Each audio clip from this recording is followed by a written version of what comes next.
যায় তবে তার গন্ডার কেটে ফেলবো। যদি কেউ ইসলামের বিপক্ষে যায় তাহলে দুনিয়ার বুকে তার অস্তিত্ব রাখবো না। যদি কেউ ইসলামের বিরুদ্ধে যায় তাহলে সে পৃথিবীর বুকে বাঁচতে পারবে না। তারপরে বলতে চাই, তোমরা যদি ইসলামের বিরুদ্ধে যাও, তোমরা সাবধান হয়ে যাও। তোমাদের হাত থাকবে না, তোমাদের পা থাকবে না, তোমাদের গর্দান তোমাদের শরীরের সাথে থাকবে না। ইসলাম কোনোদিন হারেনি এবং হারবেও না। আর আমাদের যদি জাগনা হয়ে যায়, আমাদের ইমান যদি একবার জাগ্রত হয়ে যায়, নিশ্চয় তোমরা ইহুদিরা, নিশ্চয় তোমরা কাফেররা আজকে ধ্বংস হয়ে যাবে। শুধু কোনো ফিলিস্তিনের মুসলমানরা নয়, পুরো বিশ্বের মুসলমানরা যদি একবার জেগে যায়, তাহলে কোনো পৃথিবীর মধ্যে এমন কোনো মায়ের সন্তান নেই যে ফিলিস্তিনের মধ্যে মসজিদুল আকসার মধ্যে একটা আঘাত করবে। আমরা জীবনে রক্ত দেব, মসজিদুল আকসার মধ্যে একটা রক্ত লাগাতে দেব না। আমরা জীবন দেব, মসজিদের মধ্যে একটা তলোয়ার আঘাত করতে দেব না।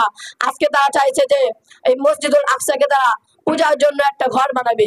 তারা চাইছে যে এই মসজিদুল আকসার মধ্যে তারা পূজা করার জন্য গির্জা বানাবে।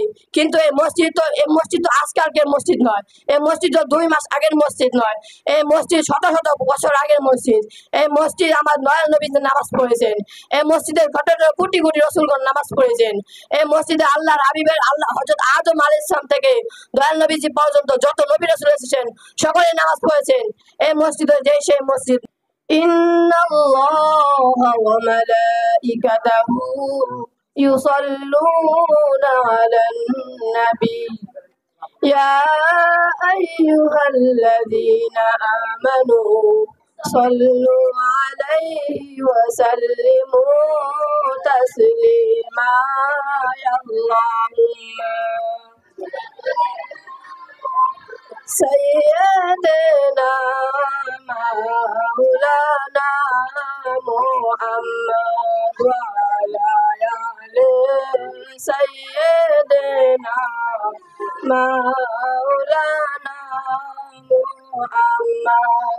ফিলিস্তিনের মুসলমানের কষ্ট রেজা শাহর গোলামেরা সইতে পারে না। এ জীবনে রক্ত থাকিতে, এ জীবনে প্রাণ থাকিতে আল আকসা রক্ষা করতে হবে গো আল্লাহুম্মা আলা সাইয়্যিদিনা মাওলানা মুহাম্মদ ওয়া আলা আলি সাইয়্যিদিনা মাওলানা মুহাম্মদ। আম্মা বাদ। আল্লাহ তাআলা দরবারে লাখো কোটি শুকরিয়া, যে মহান আল্লাহ রাব্বুল আলামিন আমাদেরকে প্রতি সপ্তাহে ন্যায় এই সপ্তাহেও তাহার মহান হুকুম সালাতুল মাগরিবের নামাজ আদায় করার পর একটি দ্বীনি মজলিসে আসার বসার, কুরআন ও হাদিসের আলোকে কিছু কথা বলার এবং শোনার তৌফিক দিয়েছেন। সেজন্যই মহান রব্বুল আলামিনের দরবারে অন্তরের অন্তঃস্থল থেকে কণ্ঠের আওয়াজকে বুলন্দ করে একসুরে বলে আলহামদুলিল্লাহ। তারপর লক্ষ কোটি দুরুদ ও সালাম জানাই আমার দয়াল নবী নূরের ছবি তাজদারে মদিনা হুজুরে মুহাম্মদ সাল্লাল্লাহু আলাইহি ওয়াসাল্লাম দয়াল নবীজির পাক রওজা মোবারকে লক্ষ কোটি দুরুদ ও সালাম জানাই। তারই সাথে লক্ষ কোটি কদম বুসি জানাই আমার দয়াল মুর্শিদ গাউসুল আজম কুতুবুল ইরশাদ দয়াল রেজা শাহ হুজুর পীর কেবলা জান, দয়াল রেজা শাহ হুজুর পীর কেবলা জানের কদমে লাখ কোটি কদম বুসি।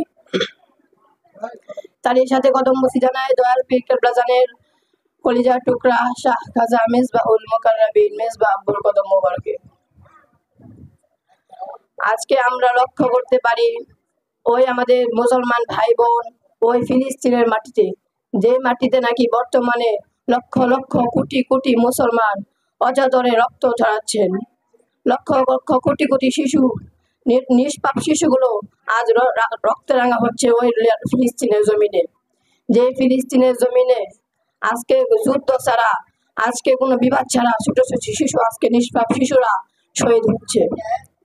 আজকে নিষ্পাপ শিশুদের উপর জুলুম করা হচ্ছে, আমাদের মা বোনদের উপর জুলুম করা হচ্ছে। আজকে আমরা কিছু বলতে পারছি না, কেননা আজকে আমাদের উপর কোনো জুলুম হয়নি, কিন্তু এমনও একটি সময় আসতে পারে আমাদের উপর এমন জুলুম হবে। এমন একটি সময় আসতে পারে আমাদের মা বোন ইজ্জত নিয়ে খেলতে পারে। এমন একটি সময় আসতে পারে আমাদের পিতা, আমাদের দাদা, আমাদের চাচা সকলকে হত্যা করে ফেলতে পারে। এমন একটি সময় আসবে ফিলিস্তিনের বর্তমানে যেমন নাকি রক্তের বন্যা বইতেছে, তেমন রক্তের বন্যা বইবে আমাদের এই বাংলাদেশে। এজন্য আমরা আজ থেকে বাংলাদেশ থেকে বলতে চাই, যদি তোমরা পারো, যদি তোমাদের ইমানের শক্তি থাকে, যদি তোমাদের জিহাদের বল থাকে, তাহলে নিশ্চয় তোমরা আজকে ফিলিস্তিনের পক্ষে দাঁড়িয়ে দিবে। নিশ্চয় তোমরা ফিলিস্তিনদের জন্য দোয়া করবে, ফিলিস্তিনের ভাই বোনদের জন্য তোমরা দোয়া করবে। নিষ্পাপ শিশুদের আজকে হত্যা করা হচ্ছে, নিষ্পাপ শিশুদের আজকে শহীদ করা হচ্ছে, তাদেরকে বাঁচানোর জন্য নিশ্চয়ই তোমরা ওই দেশে যাবে। আজকে অন্য অন্য দেশ থেকে কত প্রধানমন্ত্রীরা, কত রাষ্ট্রমন্ত্রীরা সেনাবাহিনী নিয়ে ওই ফিলিস্তিনের জমিনে যাচ্ছে, তাদেরকে সাহায্য করছে। দুঃখের কথা, আমরা বাংলাদেশ থেকে কিছু করতে পারছি না, কিন্তু আমরা কিছু করতে পারি আর না পারি ওদের জন্য দোয়া ঠিকই করতে পারবো। আমরা কিছু করতে না পারি আর না পারি ওদের জন্য আল্লাহর কাছে নিশ্চয়ই কান্নাকাটি করতে পারবো। আমরা কিছু করতে পারি আর না পারি ওলি আল্লাহদের কাছে ওদের জন্য নিশ্চয়ই দোয়া চাইতে পারবো। আমাদের তো কিছুই নেই, আমরা কি দেবো ওদের জন্য? সে একমাত্র আল্লাহ তাআলার কাছে দোয়াই করতে পারবো। এজন্য আপনাদের কাছে আমি দোয়া চাই যেন ওদের জন্য আল্লাহ তাআলা নিশ্চয় কোনো ব্যবস্থা করে দেন।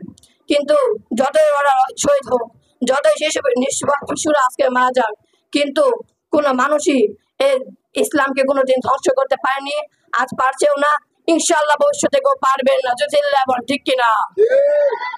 যদি কেউ ইসলামের বিপক্ষে যায় তবে তার গন্ডার কেটে ফেলবো। যদি কেউ ইসলামের বিপক্ষে যায় তাহলে দুনিয়ার বুকে তার অস্তিত্ব রাখবো না। যদি কেউ ইসলামের বিরুদ্ধে যায় তাহলে সে পৃথিবীর বুকে বাঁচতে পারবে না। তারপরে বলতে চাই, তোমরা যদি ইসলামের বিরুদ্ধে যাও, তোমরা সাবধান হয়ে যাও। তোমাদের হাত থাকবে না, তোমাদের পা থাকবে না, তোমাদের গর্দান তোমাদের শরীরের সাথে থাকবে না। ইসলাম কোনোদিন হারেনি এবং হারবেও না। আর আমাদের যদি ইমানের জাগনা হয়ে যায়, আমাদের ইমান যদি একবার জাগ্রত হয়ে যায়, নিশ্চয় তোমরা ইহুদিরা, নিশ্চয় তোমরা কাফেররা আজকে ধ্বংস হয়ে যাবে। শুধু কোনো ফিলিস্তিনের মুসলমানরা নয়, পুরো বিশ্বের মুসলমানরা যদি একবার জেগে যায়, তাহলে কোনো পৃথিবীর মধ্যে এমন কোনো মায়ের সন্তান নেই যে ফিলিস্তিনের মধ্যে মসজিদুল আকসার মধ্যে একটা আঘাত করবে। আমরা জীবনে রক্ত দেব, মসজিদুল আকসার মধ্যে এক ফোঁটা রক্ত লাগাতে দেব না। আমরা জীবন দেব, মসজিদের মধ্যে একটা তলোয়ার আঘাত করতে দেব না। আজকে তারা চাইছে যে এই মসজিদুল আকসাকে তারা পূজার জন্য একটা ঘর বানাবে। তারা চাইছে যে এই মসজিদুল আকসার মধ্যে তারা পূজা করার জন্য গির্জা বানাবে। কিন্তু এই মসজিদ তো আজকালকের মসজিদ নয়, এই মসজিদ তো 2 মাস আগের মসজিদ নয়, এই মসজিদ শত শত বছর আগের মসজিদ। এই মসজিদ আমার দয়াল নবী নামাজ পড়েছেন, এই মসজিদের ঘটনা কোটি কোটি রাসূলগণ নামাজ পড়েছেন। এই মসজিদে আল্লাহর হাবিবের হযরত আদম আলাইহিস সালাম থেকে দয়াল নবীজি পর্যন্ত যত নবী রাসূল এসেছেন সকলে নামাজ পড়েছেন। এই মসজিদ সেই মসজিদ নয়, এই মসজিদ এমন একটি মসজিদ যেটা মুসলমানদের প্রথম কিবলা, যেটা মুসলমানরা ওর দিকে ফিরে নামাজ পড়েছেন। তাই জন্য বলতে চাই, এই মসজিদকে রক্ষা করতেই হবে। আমরা কিছু পারি আর না পারি ওদের জন্য বারবার দোয়া চাইবো।